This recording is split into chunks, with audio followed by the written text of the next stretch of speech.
Pope Francis is he gonna be called home at some point? I mean, I assume at some point. What is the next Pope look like? What is that? What does that look like coming up in the next year? If you thought the last U.S. election was a mess, wait till we get a conclave, man. No, Pope Francis is. I Are we mean, gonna he's get a 88. MAGA Pope? No, there's no chance of that. But we could get something very interesting. You just never know what you might get. No, Pope Francis has been in the hospital for 4 days now, coming on five. He's got a respiratory tract infection, which, I mean, the usual way they talk about the Pope's health, not just this Pope, any Pope's health, is everything is absolutely fine.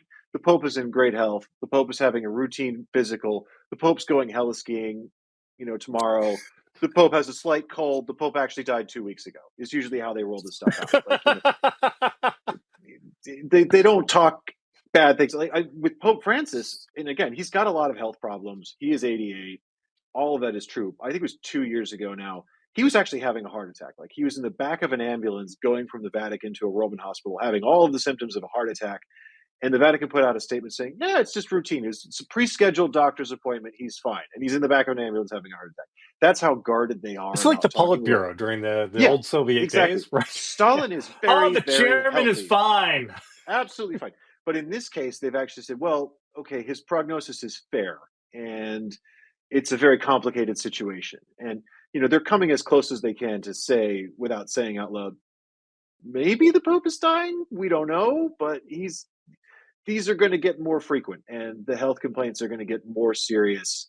We're the guy's 88. He's been Pope for more than 10 years. We're definitely not in the front half of this pontificate.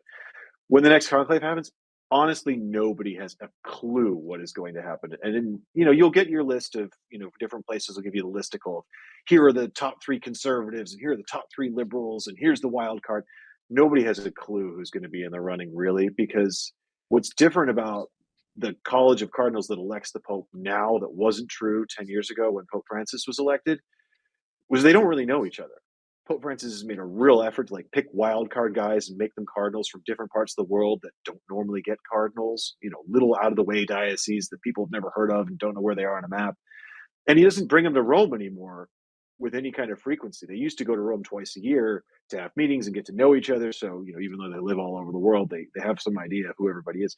He hasn't been doing that either. So it's going to be a group of relative strangers who, in large part, have never heard of each other. We're just going to get locked in a room and told, okay, figure it out. Who's going to be the Pope? That's going to be wild. Well, that's why we have the Holy Spirit. A little more Catholic humor for you guys.